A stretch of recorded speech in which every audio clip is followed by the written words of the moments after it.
Hello guys, ഈ ചക്കരക്കിഴങ്ങ് വെച്ച് നമുക്ക് റെസിപ്പി ഉണ്ടാക്കിയല്ലോ. ആക്ച്വലി ഞാൻ ഇൻസ്റ്റയിൽ വീഡിയോസ് കണ്ടുകൊണ്ടിരുന്നപ്പോഴാണ് ഈ റെസിപ്പി കണ്ടത് കേട്ടോ. പിന്നെ ഒന്നും നോക്കിയില്ല, വീട്ടിൽ ചക്കരക്കിഴങ്ങ് ഉണ്ടായിരുന്നു കേട്ടോ. അതൊന്നൊരു കിഴങ്ങെടുത്ത് തൊലിയെല്ലാം ചെത്തി നൈസായി കട്ട് ചെയ്തെടുത്തു. ഇനി നമുക്ക് അതിലായിട്ടുള്ള മാവ് റെഡിയാക്കി എടുത്താലോ. അതാണ് ചക്കരക്കിഴങ്ങ് എടുത്ത് അതിനനുസരിച്ചുള്ള മാവ് നമ്മൾ കൂട്ടുന്നത് കേട്ടോ. ഞാനിവിടെ ചക്കരക്കിഴങ്ങിൻ്റെ പകുതി എടുത്തിരിക്കുന്നത്. 2 സ്പൂൺ കടലമാവ്, കുറച്ച് എള്ള്, മഞ്ഞൾപ്പൊടി, ഉപ്പ് ഇട്ടെല്ലാം കുഴച്ചെടുക്കുക. അതൊരു ദോശൻ്റെ കൺസിസ്റ്റൻസി അല്ല, എന്നാൽ അതിലും തിക്കായിട്ട് നമ്മൾ വേണം കൂട്ടിയെടുക്കാൻ.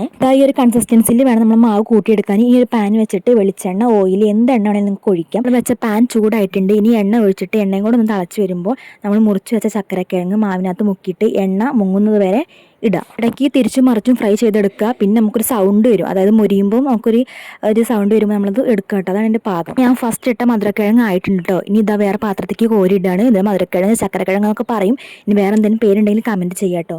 ഇതാ അങ്ങനെ ഇത് ചൂടാറണം വരെ നമ്മൾ ഫ്രൈ ചെയ്ത് വെച്ചതിൻ്റെ മെയിൻ സാധനം ഇതാണ് കേട്ടോ. ചതച്ച വെളുത്തുള്ളിയും കറിവേപ്പിലയും നമ്മൾ എണ്ണയിലോട്ട് ഇട്ട് ഒന്നും കൂടെ കോരി എടുക്കുകയാണ്. എന്നിട്ട് മാറ്റി വെച്ച മധുരക്കിഴങ്ങിൻ്റെ മുകളിലോട്ട് ഇട്ട് കൊടുത്ത് കുറച്ച് മുളക് പൊടി ഇട്ടിട്ട് ഇളക്കിയിട്ട് കഴിച്ചു. ഞാനിതാ ഇത് ഫസ്റ്റ് ടൈമാണ് ട്രൈ ചെയ്യാൻ പോകുന്നത് കേട്ടോ. അപ്പോൾ വീഡിയോ ഇഷ്ടപ്പെട്ടാൽ എല്ലാവരും ട്രൈ ചെയ്ത് നോക്കുക. പിന്നെ നെക്സ്റ്റ് വീഡിയോയിൽ കാണാം. എല്ലാവർക്കും ബൈ ബൈ.